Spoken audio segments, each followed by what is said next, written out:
All right, welcome back to the deep dive.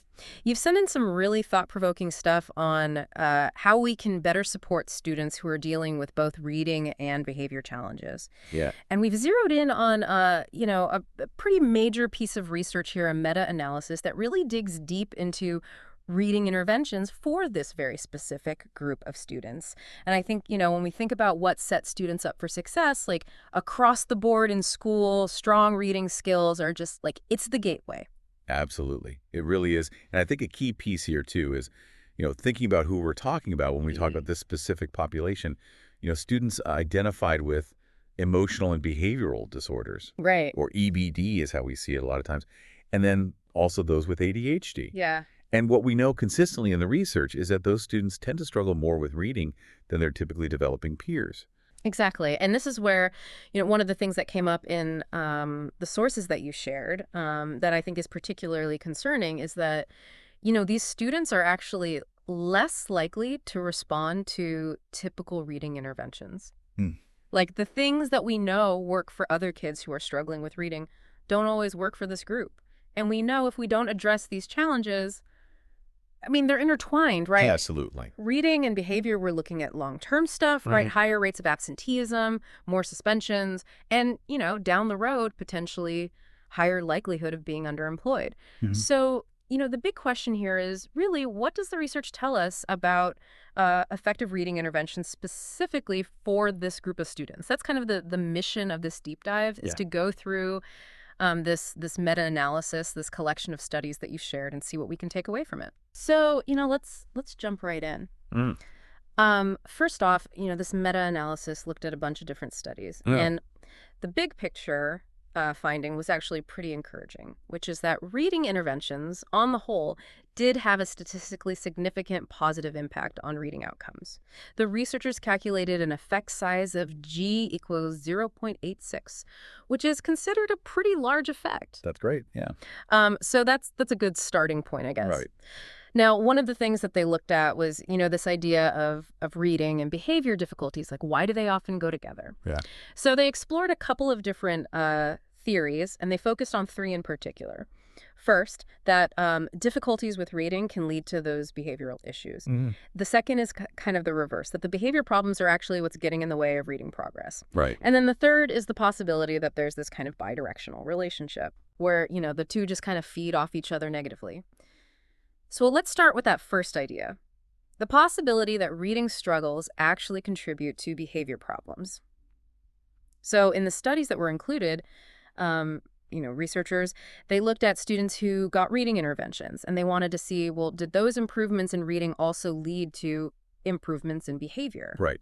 And this is where, kind of connecting back to what you were just talking about with those larger findings, what we saw was that the reading interventions did a good job at improving reading skills, Mhm. but they didn't necessarily lead to huge improvements in behavior. Hmm. So they compared a few different things. They looked at studies that provided reading intervention on its own and compared it to a control group that didn't receive any academic or behavioral support. They also compared interventions that combined reading and behavior support to interventions that just had the behavior support alone. And what they found across the board, the 9 studies that looked at just reading intervention in isolation, and the 5 that actually reported behavior outcomes, there wasn't a strong connection between improved reading and then automatic improvement in behavior. That is really interesting. So what about the flip side? What if the behavior's really the main issue and Right. it's what's kind of holding kids back from making progress with their reading? What did they find when they looked at that possibility? Yeah, so this is where they were really questioning, can we improve reading skills by just addressing the behavior problems directly? Yeah. And they looked at studies that focused mainly on behavior interventions, either on their own or sometimes paired with reading support, and then compared them to, no intervention or just reading support only. And the main takeaway here was that behavioral interventions, even when they were combined with reading support or compared to no intervention at all, didn't lead to significant improvement in reading. Hmm. But it's also important to note here that was a much smaller group of studies they were looking at. There were only 3 that really fit that criteria. Okay. So limited evidence. Okay, so Yeah. so then what about this idea that it's more of a cycle? Like this bidirectional thing where the reading problems and the behavior problems are kind of feeding off each other. Yeah. What did the research say about that? So this was interesting. They were comparing interventions that had both the reading and the behavior support, so combined interventions. Yeah. And they were comparing that to just reading interventions alone. And, if you're thinking about this bidirectional theory, you would think that, okay, the combined interventions would lead to bigger gains in reading. Right. Yeah. But what they actually saw was descriptively so, not necessarily statistically significant, but they saw that reading interventions alone actually had larger improvements in reading. Wow. Yeah. And again, here it's important to think about which studies were included in that specific comparison. Okay. Okay. So that is kind of a surprise. I think, our gut instinct would be like, well, if you're tackling both, then you're going to get better results. So it sounds like, if the research didn't really strongly support any of those like direct links between reading and behavior, did they look at any other factors that might be kind of at play in terms of how well these interventions work?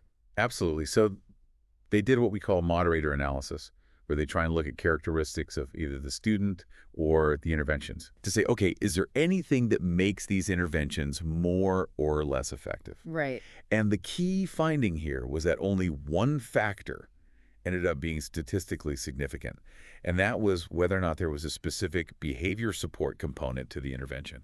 Interesting. So did that mean that adding behavior support actually made the reading interventions work better? It's a bit counterintuitive. Okay. The analysis actually found that interventions that didn't have a behavior support component had a larger positive impact on reading. Wow, that is so counterintuitive when you think about students who, are also dealing with these behavioral challenges. It is, and it's really important here to add some context. Yeah. This particular finding was really driven by one study from 2008, Okay. and that study had some pretty big limitations.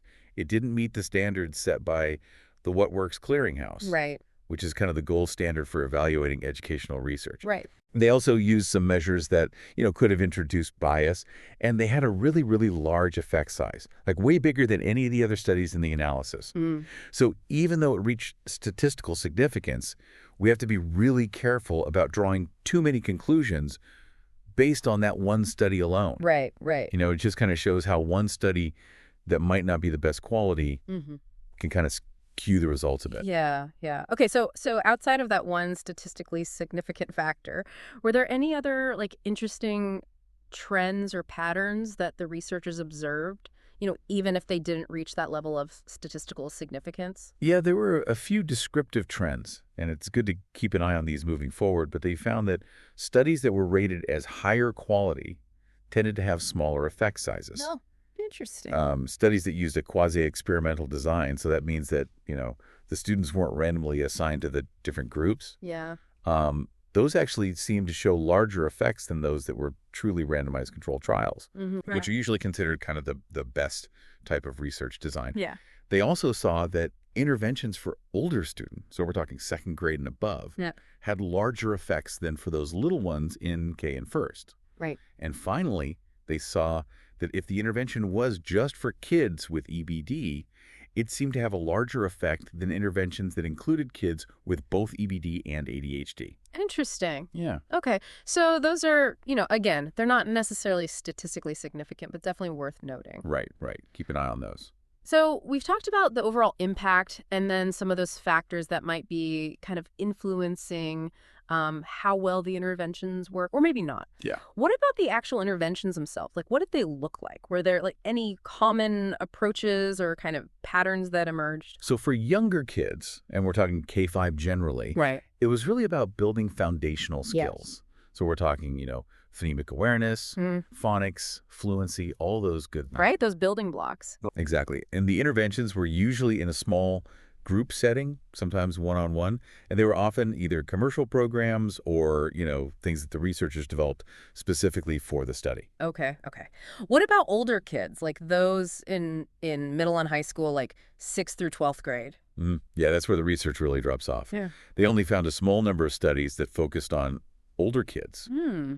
and those tended to focus more on reading comprehension. Okay. So it's definitely, a big area for future research, like how do we best support these older students? Huge gap. You also mentioned that some of these reading interventions included behavior support. Yeah.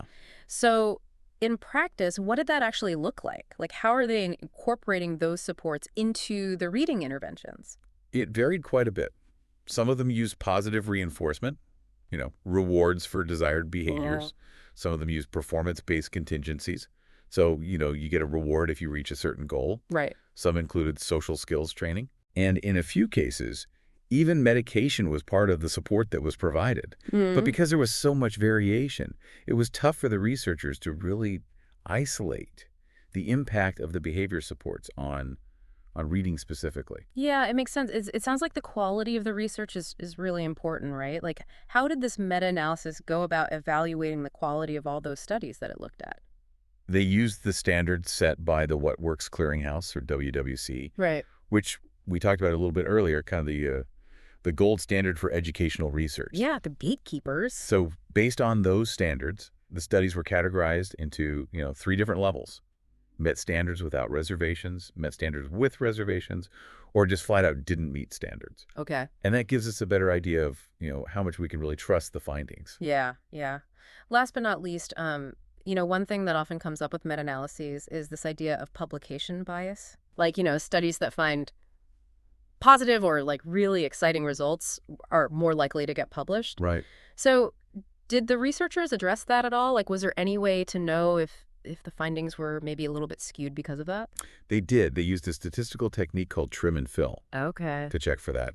And what they found, actually, is that the reported effect size might even be an underestimate. Really? Yeah, and this goes back to that 2008 study we were talking about earlier Right. with the huge effects.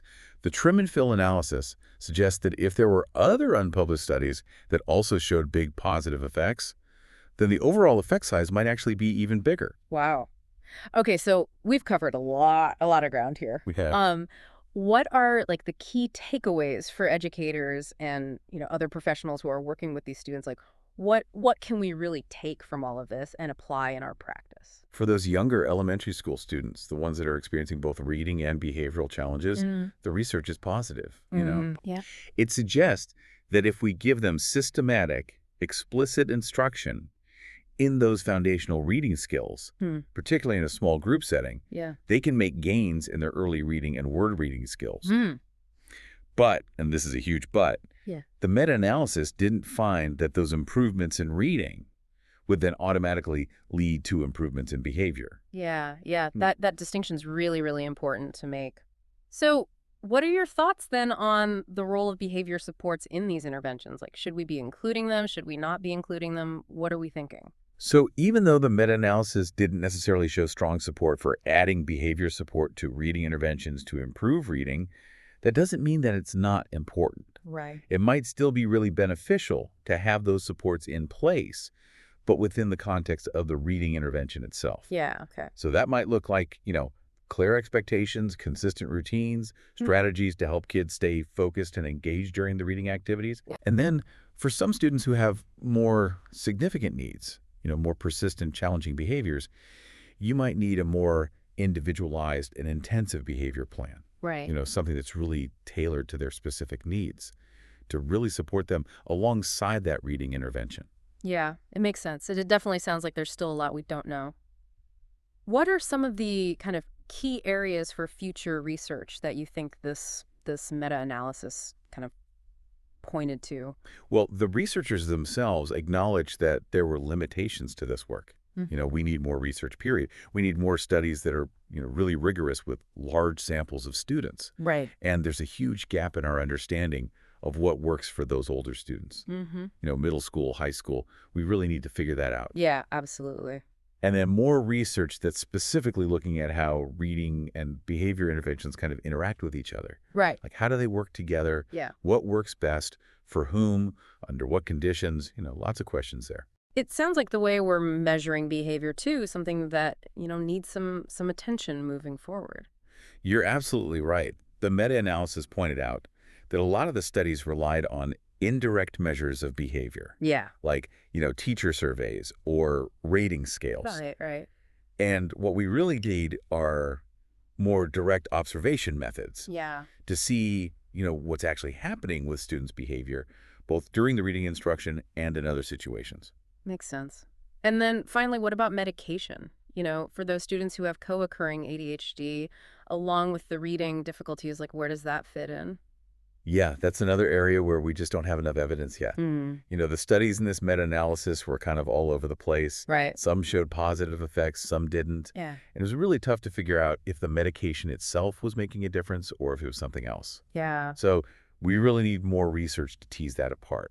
Yeah, absolutely. So, listener, if you're still with us, we've really gone deep here.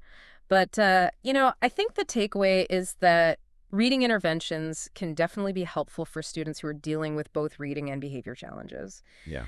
But the relationship between the two is complex, and there's still a lot we don't understand. So, this deep dive was really about, showing you what we know so far, particularly for younger students, but also highlighting all those really important questions that still need answers. I think it's a great point. And I'm curious, considering everything we've talked about, listener, what questions are popping up for you about how we can best support these students? Yeah.